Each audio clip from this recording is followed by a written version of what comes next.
I'm here to tell you I'm a living, breathing example of what happens when a satanic cult abuses your children.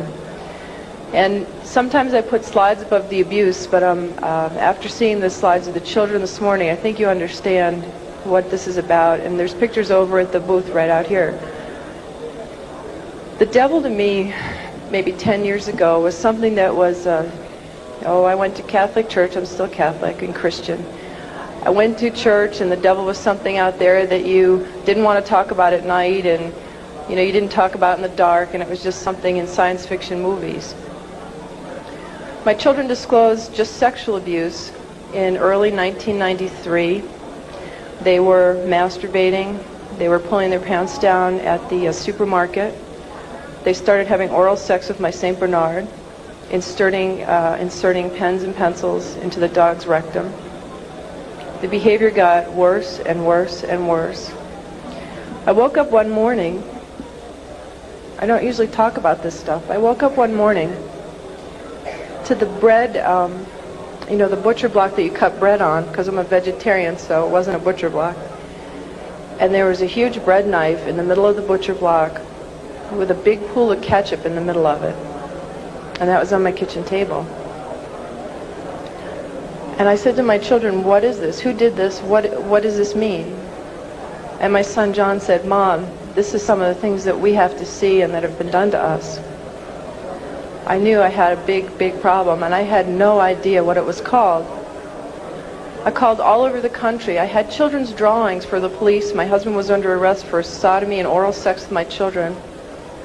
And I had all kinds of drawings that had circles and people with, there was black candles always in the middle of these tables, and all this oral and anal sex pictures.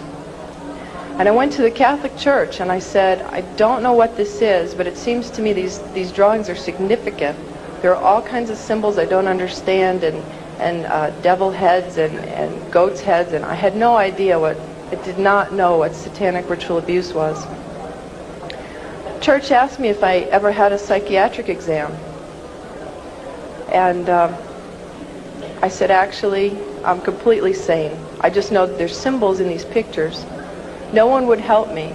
Even though there was a prosecution going on, they said if you ever bring up satanic ritual abuse, your credibility is lost and you'll just be a kook, and it doesn't exist and it's not organized in America. Just focus on child sexual abuse.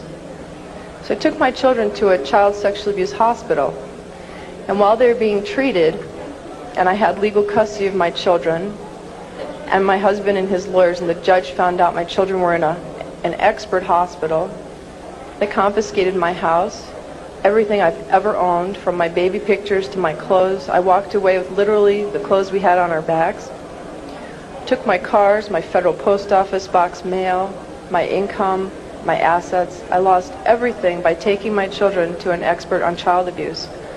It was trying to stop me from what my children could disclose from being uncovered, to try and just break that we had no assets to have my children have medical attention. The children were being treated for sexual abuse, and I had provided all the documentation. And one day the doctor said to me, I need you to come into my office. She said, this is a classic case of SRA. I had no idea. I mean, SRA, is that like an Irish Republican Army thing? I don't know what SRA is. She said, satanic ritual abuse. And she showed me the drawings that the children were doing in her office, and they were of blood sacrifice, of people cutting their arms and dripping blood in chalices, of chalices with devil heads, and on and on and on. It includes group sex. It includes children being killed. And I remember I just felt like my guts were just punched out of my body. I did not know what to do. I didn't know where to go.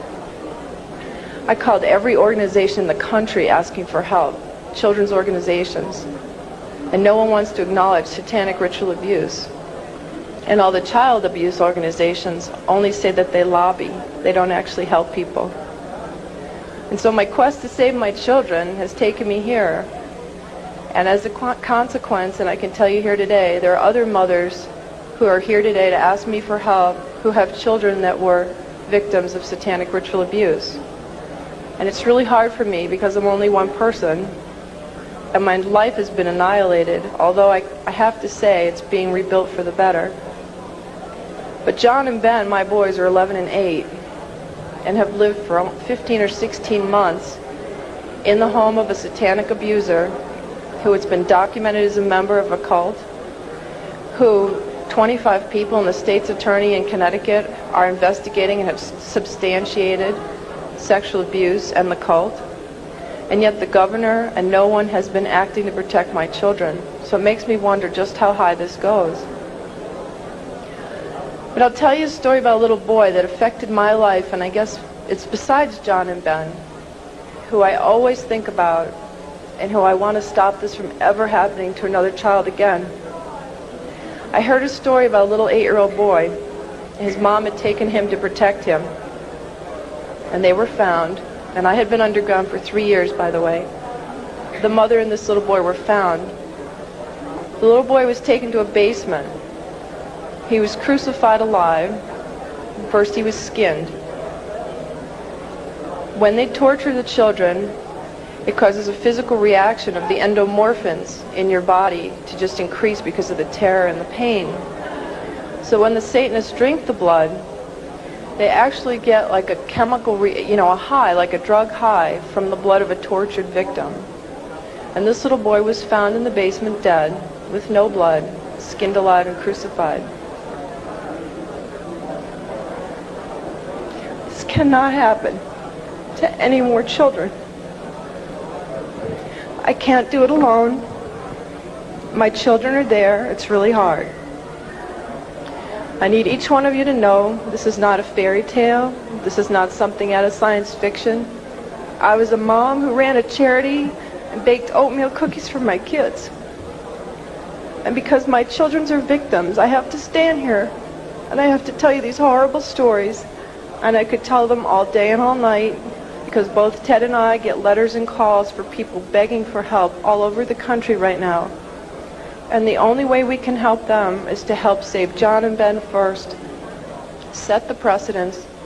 We will not tolerate this anymore, not only to the children, but to our own lives. And we will not tolerate this. We must stand together. And I ask you to please, especially prayer and donations and letters, and help me save John and Ben. And then the rest of us are forming a task force to go around the country and start saving everybody else. Thank you very much.